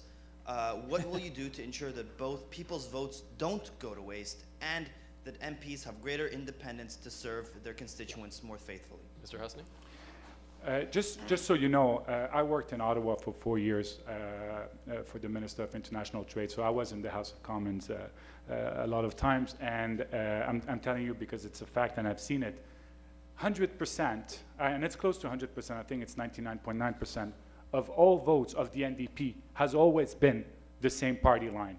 Compared to us, the Conservative Party, I think the latest poll was something like 80% or something like this. So the whole image that MPs from the Conservative have actually voted sometimes more the way they want it, except compared to the NDP, who's always had the same party line of more than 99.9% of people voting for the same party line. So let me tell you something, when it comes to the Conservative Party, we have introduced more private bills as Member of Parliament alone than the opposition. And one thing that we've changed, because you talked a little bit about the number of votes, and one thing that it's actually a good thing in this election is that, as you know, there's going to be 30 more seats that has been across Canada, just to make sure that when an MP is voting, it represents more the population, because what happened is that we had certain riding where one MP was voting representing, I don't know, I'm giving you a number, like 70,000, when you had another MP in another region of Canada who was representing 140,000. So we had an imbalance that actually have been now, at least based on the census, has been resolved or in a way addressed. But when it comes to the stats, let me tell you something. Thomas Mulcair's caucus has been voting the party line more than any of the Conservative Party under Stephen Harper. Okay, 2 minutes for a debate, and it's a hard 2 minutes, so feel free to jump in there, everyone. The Green Party of Canada states today, and this is our policy, any Green MP elected in the House of Commons will vote as per his conscience and as per what his riding and what the people that elect him ask him or her to do. No directed votes, no whipped votes. The second question is, we are for proportional, changing the electoral system away from first past the post to a proportional system in voting in Canada. Moi, je dirais, au Bloc québécois, on a une position équilibrée parce que d'un côté, il faut distinguer la ligne de parti de la ligne de caucus. Et les militants des partis politiques se réunissent, font des congrès, définissent un programme. Si les députés n'ont pas à respecter ce programme-là, où est la démocratie interne des partis? Alors, au Bloc québécois, ce qui est déterminé clairement par le programme du parti, il n'y a pas de règle absolue, mais en général, c'est suivi. Par contre, sur tous les autres sujets, il y a des votes libres.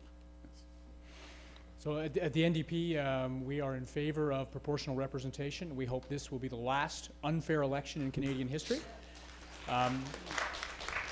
We want every vote to count, and the way we're going to do that is through the proposing in the House of a mixed member bill, which will allow for voting to be done in two ways. One based on the geographic type of arrangement we have now, one based on the proportional vote that the particular party gets, so that it's a model based on some European models. We think it's overdue in Canada, and we will put it in place as part of the number of really significant reforms we want to bring to this country. 20 seconds. For me, okay, in 20 seconds, the list of things we have to do to repair this democracy damaged by the Conservatives is so long, so stop me when my time is over.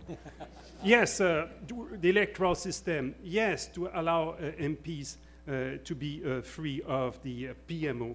But also the PMO should be under the Access to Information Act. We need to have more free vote, more independent Senate, real independence of the parliamentary budget officer, end of abuse of prorogation and omnibus bill, reform of our electoral system, improve the Fair Elections Act and Citizens Voting Act, strengthen the Elections Canada, ban partisan government ads, and so on and so on and so on. Thank you for your question. Over there, your name, what you're studying, and who you'd like to ask the question to, please. Excusez-moi, désolé. En français, oui. Ouais, non, non, j'ai pas entendu, c'est pour ça. Votre nom, Okay. qu'est-ce que vous étudiez dans quel domaine et le candidat que vous préférez. Okay, ouais. Moi, c'est Ronald, je suis en sciences pure appliquées. Non, ouais, c'est ça. C'est juste une question vraiment... Posez une question à un candidat en particulier, oui. En fait, fait que l'aspect social, c'est-à-dire socio-économique, les relations intersociales et l'aspect environnemental sont liés ensemble. On le sait, ça. Et j'aimerais ça savoir, chacun d'entre vous, rapidement, c'est quoi la relation entre les deux et est-ce qu'il y en a un des deux qui est plus altruiste que l'autre et pourquoi? Okay, so let's just do this debate format. So, la question essentiellement, c'est comment intégrer... Oui, comment ils sont liés ensemble. Ouais. Et entre les deux, c'est qui est d'après vous le plus altruiste? OK. Qui est le plus... Je vais tenter de répondre à votre question, monsieur. Je dois admettre que je ne la comprends pas tout à fait. Non, mais je vais tenter d'y répondre. Bon. Il est clair que dans ma philosophie, il y a des moments où la citoyenneté, les gens doivent s'exprimer des fois contre quelque chose de mauvais. Quand ils le font de façon non violente, mais peut-être de façon illégale, on parle de désobéissance civile, non violente, il faudrait quand même les écouter. Actuellement, on se dirige vers le Québec à une confrontation entre justement la paix sociale et l'environnement avec l'opposition aux pipelines. Actuellement, des municipalités, des Premières Nations, des communautés, des individus s'opposent aux pipelines dans leur municipalité. Nous allons voir très bientôt au Québec des mouvements, probablement de désobéissance civile, qui s'opposent au passage du pipeline sur leur territoire. Ça va être intéressant de voir comment la police, comment nos tribunaux vont traiter ces gens qui font un acte social de désobéissance civile pour protéger leur droit à un environnement sain. Stay tuned. Merci. J'espère que j'ai répondu à votre question. Oui, Oui, en fait, vu qu'on n'a pas beaucoup de temps, à la place, juste dites-moi, entre aspect social et aspect environnemental, c'est qui le plus altruiste dans le sens, c'est qui aide le plus les gens? Et par les gens, c'est pas seulement non plus du Canada dans le sens. Ce que je peux vous dire, monsieur, c'est que tant qu'on a un premier ministre qui oppose les choses, on va arriver nulle part. Le premier ministre du Canada actuel, lui, il se dit le champion de l'économie. Et l'approche des conservateurs, c'est pas vrai qu'ils font rien sur le social et l'environnemental, mais c'est clairement pour eux un fardeau, un burden, un fardeau pour l'économie. Et moins on en fait, mieux c'est pour l'économie. Je crois avoir affirmé dès le début de ce débat qu'une politique sociale bien conçue est un appui essentiel à une économie forte. Si vous avez une classe moyenne élargie, c'est bon pour l'économie. Eh bien, c'est la même chose pour l'environnement. Si on avait un premier ministre qui réconcilie les enjeux, comme il réconcilie les Canadiens ensemble, pour mettre toutes nos forces ensemble, on pourrait voir qu'on aurait une politique environnementale beaucoup plus efficace et que notre compétitivité, qui est affaiblie sous les conservateurs, elle est moins forte sous les conservateurs qu'elle l'était chez les gouvernements antérieurs. Notre compétitivité dans le monde s'améliorerait et il n'y aurait personne dans le monde qui penserait à boycotter les produits canadiens parce qu'on serait des champions de l'environnement. Merci. Another 30 seconds if anyone else. 30 secondes pour quelqu'un d'autre. Mais vous avez mentionné toute la question sociale. Je suis content que vous l'avez soulevé. Le NPD représente une formation progressiste en ce qui concerne tout aspect social, santé. Vous avez peut-être entendu l'annonce hier de notre chef pour ce qui est de la santé mentale, l'Alzheimer et les autres dossiers où il faut intervenir de façon précoce, beaucoup plus significativement qu'on le fait actuellement. Mais ça ne dit pas, au contraire, qu'on ne peut pas être aussi progressiste dans le dossier environnemental. Si vous nous achetez, si on était un produit et vous nous achetiez, vous achetiez une formation avec des valeurs progressistes qui vont s'assurer qu'en termes de l'environnement, le social, l'international, qu'on s'agit de cette façon en tout temps. Merci beaucoup. Merci pour la question. Alors, mademoiselle, une question précise, s'il vous plaît, to one candidate in specific. Bonjour, je suis Rouma Ahmed du programme Sciences anglais et français. Je suis une étudiante ici et mon père travaille ici à Montréal, mais nous, on habite dans la Rive-Sud. Donc, il y a un enjeu qui me préoccupe sérieusement, c'est la création de nouveaux ponts Champlain et surtout le péage que M. Harper veut proposer. Donc, j'aimerais bien connaître votre opinion quant à cela. Vous posez la question à qui exactement? J'aimerais connaître l'opinion de tout le monde. OK, tout le monde. Alors, on va faire un débat. Alors, peut-être M. Beaulieu? Peut-être commencer. Nous, on est contre le péage sur le pont Champlain parce que, d'une part, les Québécois paient déjà pour le pont Champlain à partir de leur impôt. Ça va créer une congestion sur tous les autres ponts. Aucun intervenant de la Rive-Sud ne veut d'un poste de péage. Et si le pont, si c'était juste un pont pour faire le transport entre Montréal et la Rive-Sud, ça coûterait 5 ou 6 fois moins cher. On doit le payer beaucoup plus cher parce qu'il est sur la voie maritime. Et donc, on doit permettre aux bateaux de se rendre jusqu'en Ontario. Donc, je pense que déjà, les Québécois vont le payer en double. S'il y a un payage à partir de leur impôt, à partir du payage, et le pont ne leur appartiendra même pas. Donc, je pense qu'il faut vraiment... Et c'est un autre exemple de l'avantage qu'il y aurait à être indépendant. On pourrait déterminer nous-mêmes le genre de pont qu'on veut avoir, le payage, s'il va y avoir un système léger sur rail sur le pont. C'est une question très délicate pour le Parti vert parce qu'on le sait que dans d'autres grandes métropoles, on a utilisé le péage pour modérer les transports automobiles dans les grands centres urbains, pour réduire évidemment l'effet automobile, pollution de l'air, etc.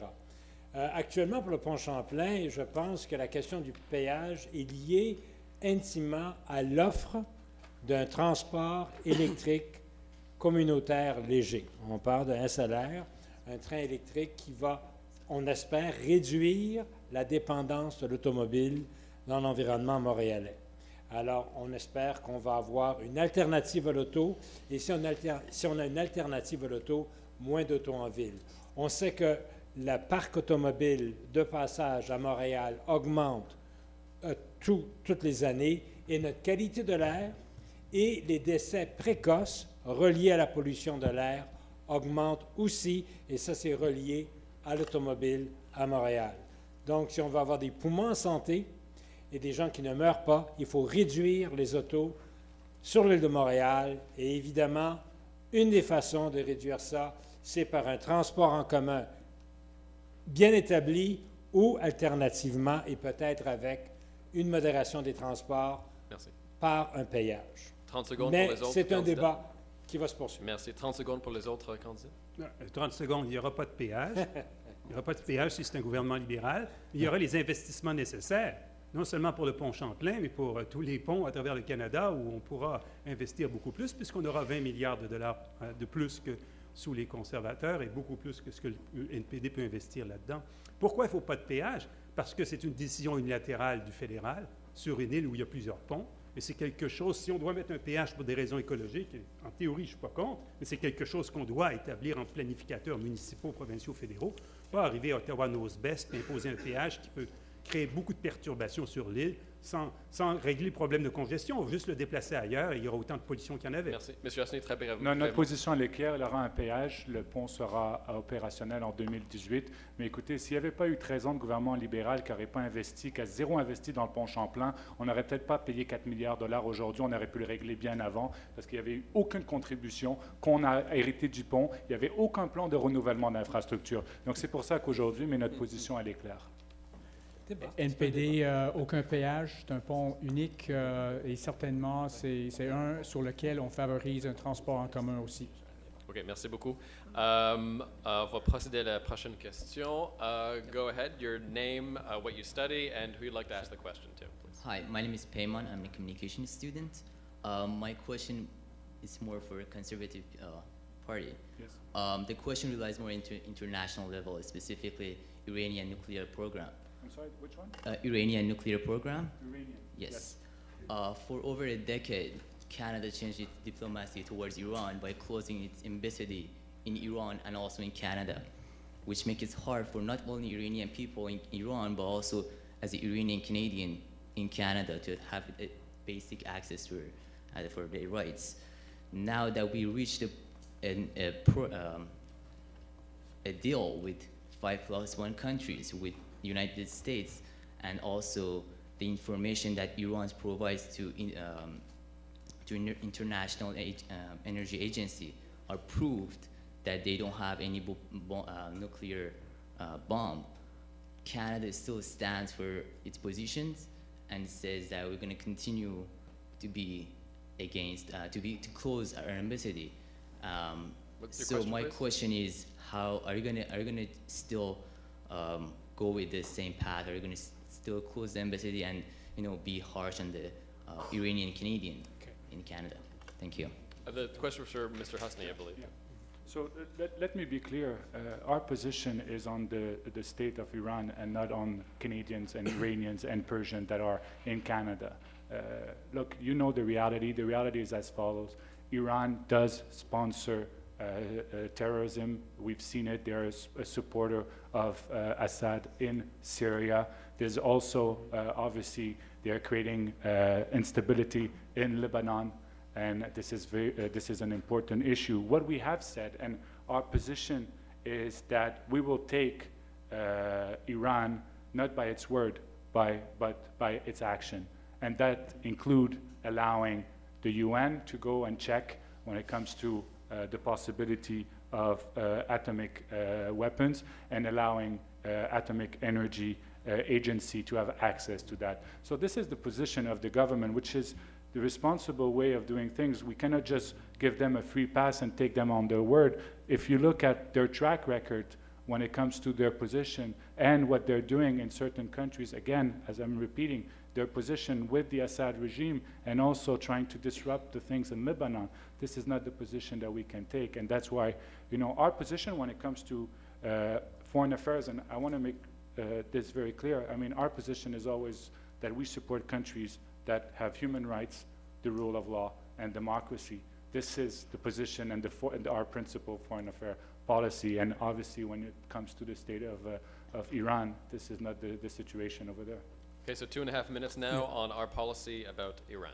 Believe it or not, I agree with the conservatives, but for the wrong reason. You could imagine that the Green Party of Canada is not for nuclear energy anywhere in the world. I think it will be like 2018, 2017, that the West Coast will be getting the radioactivity from the Fukushima accident in Japan. These radionuclides, when there's an accident anywhere in the world, it seems to fall out in Canada because of various wind patterns and deposition patterns, specifically in the Arctic. Nuclear energy is bad. It's bad for Canada. It's bad for Iran. It is bad for Japan. We should stop using nuclear power. It's just too dangerous a technology for the safety of the world. Thank you. It's beyond my understanding why Iran wants nuclear energy if it is only for energy needs. It's far more costly than natural gas, and they are swimming in natural gas. They have the biggest reserve of natural gas, maybe after Russia. So I think the world has many reasons to be suspicious, and we we accept the view of our allies and President Obama that a deal is better than no deal, but we need to monitor, we need to be very, very suspicious, because the reasons why they want nuclear energy is unclear to me. If it is for energetic reasons, no, they don't have any reason to have it. We just add that nuclear proliferation is dangerous, and we have to take a very practical and very sensible view of how to contain it. And one of the ways to do that is by the types of agreements such as the one that has been inked now. We're very much looking forward to it serving its purpose, which is to contain the development of nuclear power in the area. And perhaps like the others, we want to watch it very carefully and be supportive of progress in that regard, and monitor it as closely as the dangers in the area would suggest it should be. Merci, thank you. Over here?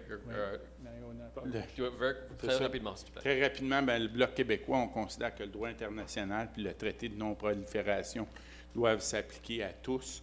Donc, il faut être vigilant, mais c'est mieux une entente que pas en avoir. Donc, on considère qu'il faut coopérer avec le groupe P5+, et être vigilant par rapport à l'Iran. Merci. Et juste pour ajouter, je crois que je peux parler on behalf of everyone. Ce n'est pas les Canadiens d'origine iranienne ou les Iraniens, c'est vraiment l'État, le régime iranien actuellement qui est targeté et non pas ces personnes-là. Merci beaucoup. Next question now. Your name, what you're studying, and who you'd like to ask the question to, please. Hi, my name is Marine. I'm studying in health science, and I'm taking a complementary course in sustainability, which I think is very important. There are much more fossil fuels in the ground that we can burn without exceeding the 2 degrees global temperature rise, and a lot of focus is put on focus is put on our consummation than on the extraction. So my question for you would be, what are you planning to do in order to what where's my question? What are you planning to do to leave like enough fossil fuels in the ground? Okay. Yeah. I'm gonna. Can I jump in here? It is clear that if Canada wants to at least present a credible position in the Paris talks, we have to bring to the table a reduction of tar sands extraction. We will not ever meet even a semblance of our targets if we still promote tar sands extraction. And that goes for coal also in coal regions in Canada. We're lucky here in Quebec. We have surpluses of electricity. And the oil we're extracting from the ground is to run our cars, trains, and planes. At least for the cars and trains, we can go towards electrification of transport as a way to get off our carbon fix. There's an alternative to run our cars and trains, and maybe one day airplanes, without carbon, and that is what we should be investing in. We cannot extract carbon from the ground. We will lose our planet if we continue doing so. Thank you. So the NDP is generally in favor of the quickest reduction of carbon possible. We've got the most ambitious targets in terms of the reduction of our carbon footprint here in the country. Through three mechanisms, at least we will get to that in the shortest time possible. The institution of a cap-and-trade market here in Canada where we focus on producers and set targets for the reduction of carbon in each of them. Through the re-regulation of our natural environment, and through the investment in green technologies, including significant investments in renewables. So the NDP is not just hope. There's a plan to go ahead and get this done. 1 minute left. Au Bloc québécois, depuis plusieurs années, on a un plan de réduction de la dépendance au pétrole, que ce soit dans les transports, de toutes les façons. On a présenté aujourd'hui un programme d'investissement dans les infrastructures vertes, pour protéger nos berges, pour aider aussi à l'électrification des transports, les systèmes de transport en commun. Et je pense qu'il faut s'opposer au projet de pipeline Énergie-Est clairement. Anyone else? Would like to take the opportunity to try to explain to Rudy why he's so wrong. Emissions in Canada went up big time in the 90s under Mulroney and the beginning of Chrétien. Starting 2000, we have been able to stabilize our emissions. It was the first achievement. But our commitment for the Kyoto Protocol was to have big cuts of our emissions. And as a Minister of the Environment, I enacted a plan for that. Its name was Project Green. When we had the bad idea to lose the election, the Conservative came and burned the plan, made greenhouse gas emissions with it, and replaced it by nothing. So it's true that emissions went down after, but only during the 2008-2010 years when you had the slowdown of the economy. Since 2011, emissions are up again. And why? Because their own department, Environment Canada, has said that all the cuts we had in Canada are thanks to a courageous Liberal Premier of Ontario who closed his coal power plants. But almost no initiative came from the federal government. The only one they did was only to mirror what the EPA was doing in the United States. And so today, their target that they were supposed to reach for 2020, that was minus 17 in 2020, if you compare with the emissions of 2005, will be completely missed. Will be around 0 or +1 or +2 in 2020. That's a complete failure, and we need to change this government. Did I convince you? Quick No, rebuttal not at all, from just to from tell you Mr. something, yeah, I mean, Canadians rejected the plan in 2011. That's why the Liberals are not in power. And Canadians don't want a carbon tax because a carbon tax, let me be clear, a carbon tax, it is what it's called. It's a tax. It doesn't help reduce emission. It just raise the cost of every single product and put money in the pocket of government. That's what it does. No. What we do is that we have a sector-by-sector approach because our economy is diverse. As they say, Quebec is not the same as other provinces. We have to act, for example, giving credit that people that, change l'isolation de leur maison, making sure that when it comes to vehicle, we have an alignment and make sure that we reduce, because transport, and it's not only oil and gas, it's electricity, as he said, electricity, transport also. And we have been acting, and we're continuing to act. But a carbon tax, my friends, I'm telling you, it's not the solution. And it was rejected in 2011. Thanks, guys. We're out of time on this subject. Let's take the next question. Monsieur, your question and le candidat. Vous l'avez essayé en 2011. Okay, my name is Kenneth Illiam. I finished finally Pure and Applied, but I'm taking an extra course at night. My question is to the Conservative honourable member here. Just Rudy, it's fine. Okay, Mr. Rudy. The federal government, I hope, would participate in helping the Liberals and the NDP member. It's about invasive species.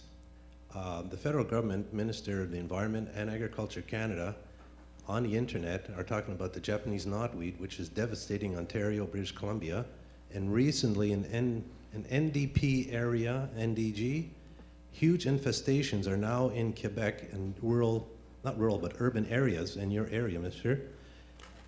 Is there a way that you can help the NDP get rid of this Japanese knotweed that's infesting NDG?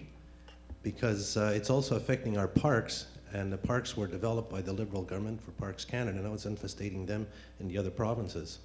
So this is an insect you're talking about? No, it's a plant, which actually can destroy buildings, destroy water quality, infrastructures, and it's now in Quebec. But Quebec wasn't paying attention to it. So would you help him get rid of it in his area? Okay. Yeah, what can you do to help me? Well, speak about endangered species. Let's do 30 seconds, Mr. Hughes, 30 seconds, of Mr. Husney, and then anyone else would like to comment. No, I haven't read this with the greatest of respect. I don't know about the invasive Japanese knotweed in NDG. However, I do know that NDG and other parts of Montreal have had invasive species. Some of the trees, as you know, have been cut down. My neighbor's tree had to be cut down. City of Montreal, with the help of environmental officials, gets to that actually pretty well. I would say not well enough, not fast enough, but this would obviously be something we should lower the microscope on in the local area and determine if it's also invasive elsewhere and come up with a plan to deal with it. Thanks for raising. Actually go through solid buildings. And anyone else on Well, I just want to take the opportunity to say that this government cut in the science on the environment big time. So it's difficult to react on time to this kind of problems when you don't have the capacity we used to have. The Environmental Assessment Agency has been dismantled. Because I have no time to give with the long list of problems we have with this government, I just want to give one figure. The scientists asked this government to list among the endangered species 67 species since 2011. How many of them have been listed, you think? 0. Anyone else? One thing that doesn't concern the plan, but we know that there has been cuts in the inspection of ballasts of ships coming into the St. Lawrence River and the Great Lakes. What happens, you have these exotic species, fish, shellfish, in the ballast in international ships, and the waters discharge in Canadian waters, and that is why we have zebra mussels, quagga mussels, the roughy, these species that are in some instances wiping out indigenous species that have been in Canada for hundreds of thousands of years. So it is a very important issue. The world is becoming smaller. With shipping and with increased shipping, we don't have to reduce inspection, we have to increase inspection of our ships flying international waters. Thank you very much. Thank you, sir, for the very specific question. 2 more left, so one from each side, and then we'll have to cut it off, unfortunately, because we're running out of time. So one from each side. Let's begin here, sir. Hello, everybody. My name is Daniel Kuzev, and I'm one of the class representatives at the Architectural Technology Department. And to begin with, thank you very much for being here today, coming to our college so students can have such an easy access to such a debate. I think it's a great thing. And mainly because there's something that I believe bugs a lot of young people who are interested in politics. And this being is that not all young people are interested in politics. And when I ask people who are my age, or even 18 who just obtained the right to vote, are you going to vote? They say no. And I say, why? I say, well, because I don't understand it. And the main argument that keeps coming to me again and again is that they say that for them politics is presented in such a way that it's not easily understandable, understood from young people. So maybe the question is, for all of you, and if you think that this is the case, what do you think has to be done in order to change this, to make politics more, accessible to young people? Exactly. Anyone on Snapchat? First thing to do is make sure that this college has a voting station. I think it does. You will? Yes. Good. I'm happy to find that. Now, a lot of people ask me... I would not accept otherwise. A lot of people have asked me, why should I vote in this election? Well, the mean answer is because Stephen Harper does not want you to.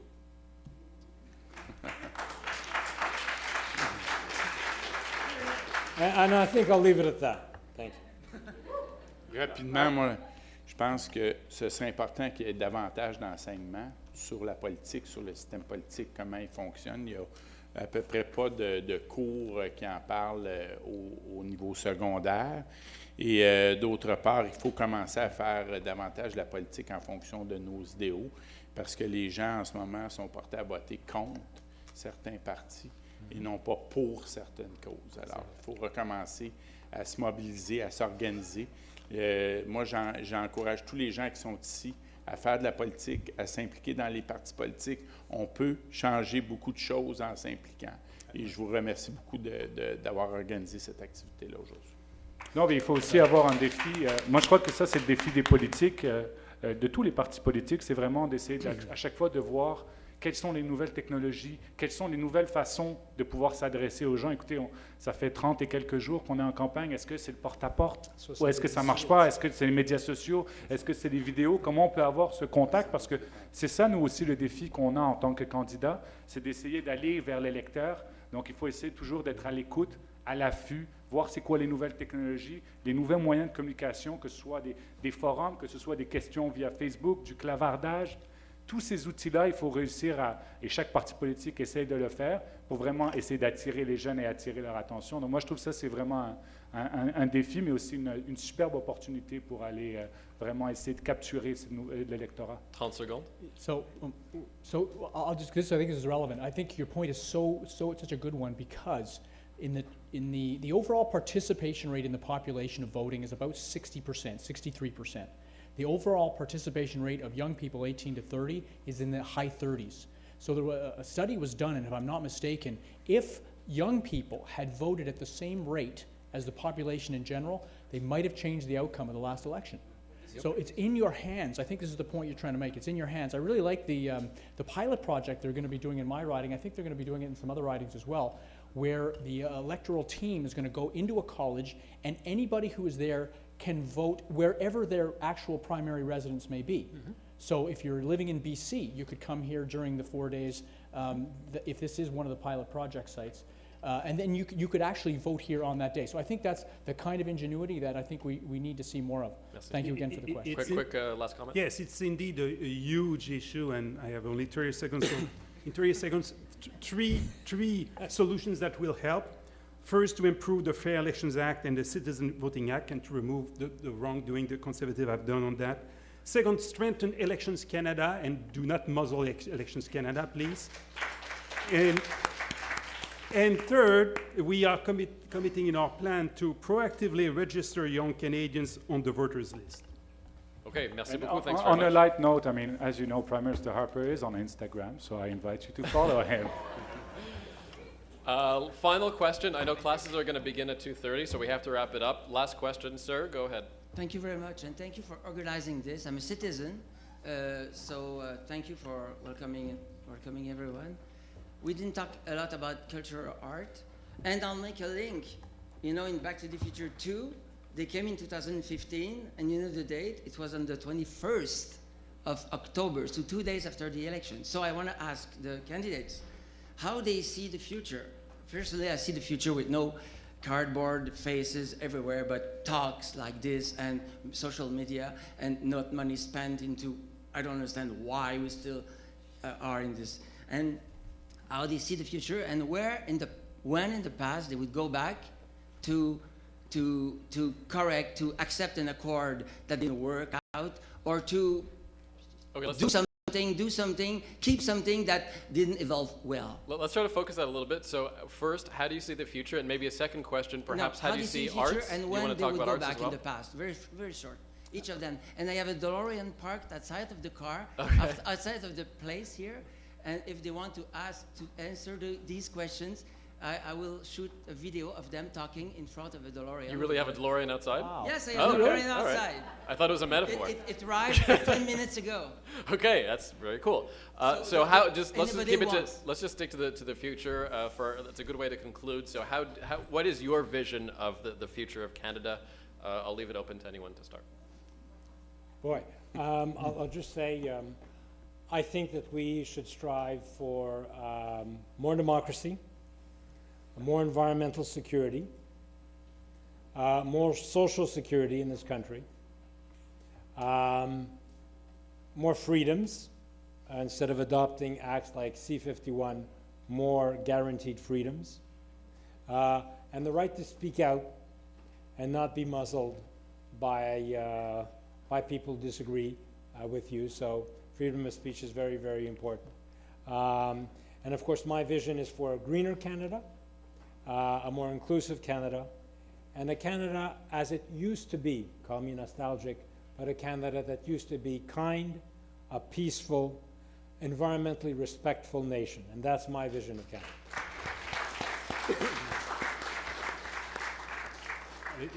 Either the future or the past. We don't have much time. Mr. Dion? It's quite the same.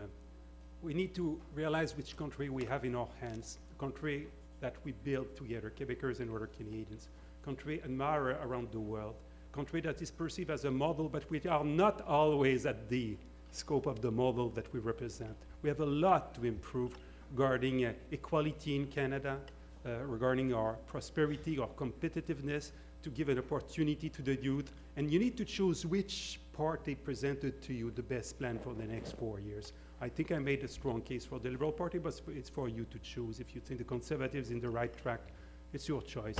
It's a bit beyond me, but it's your choice.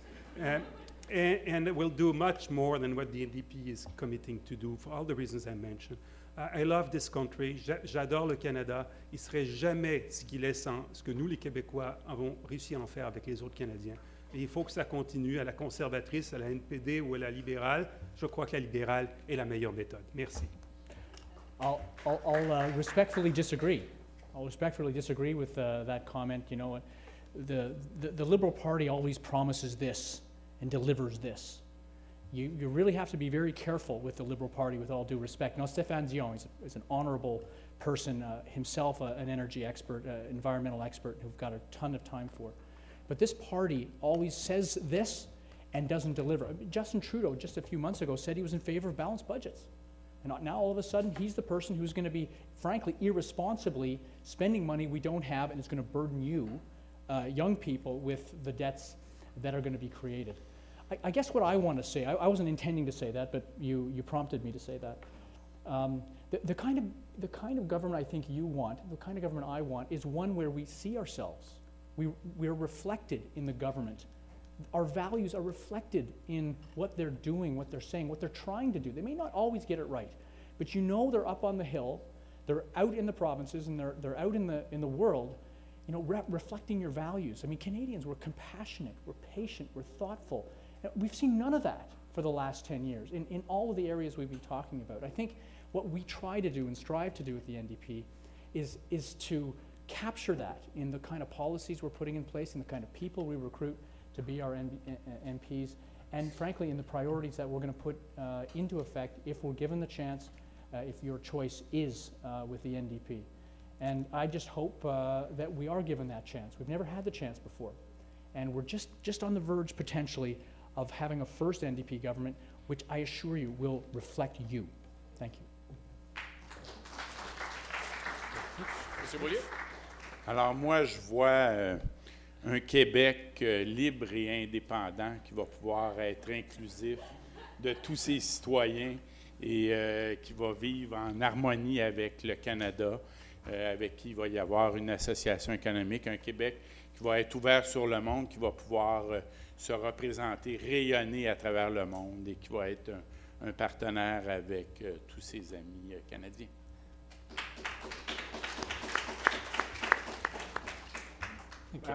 I want a Canada that continues to be admired as it is today.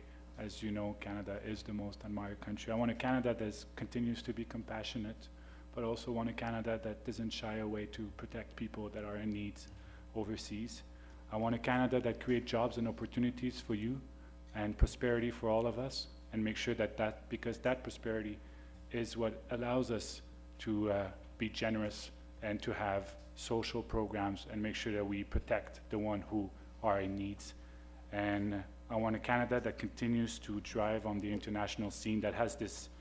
I had the pleasure of doing more than 50 trade missions for Canada in my former role, and I've been to all over the world representing Canada with companies, and I've seen their spirit of, how they're able to create things and sell it on the world stage, and competing against big countries and big companies and China and India, and still being able to win. So I have this trust in Canadians, how they can be able to compete with the rest of the world and win, and make sure that at home we continue to be strong, we continue to be compassionate, but we create also the jobs and opportunities to make sure that we can continue to be generous and have good social program and make sure that we care for the needs.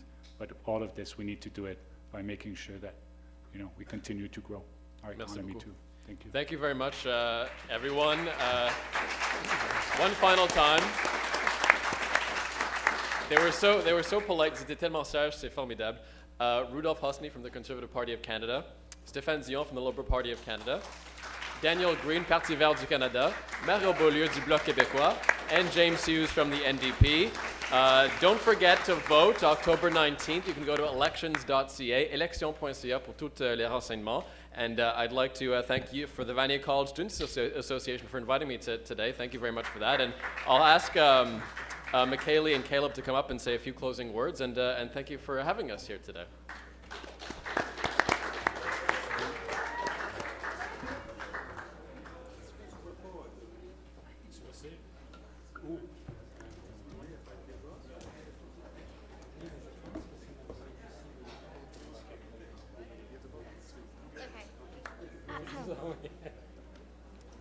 Should I go? Yeah? Okay. Yeah, so basically I just want to thank everybody for coming here, the students for coming and participating, asking the questions. It was really nice. I want to thank all of you guys for coming. It was really nice to have you here. And a really special thank you to Darren Becker and the Communications Department for doing all of this. I don't think this would have been possible without you guys. And yeah, that's it. I just hope you guys are going to go vote and yeah, that you had fun. That's it.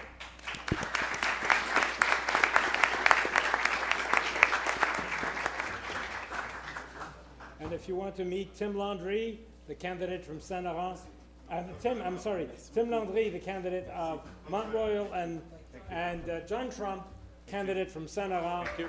Vote for him. Thank you. Merci. Merci. Merci, merci, merci.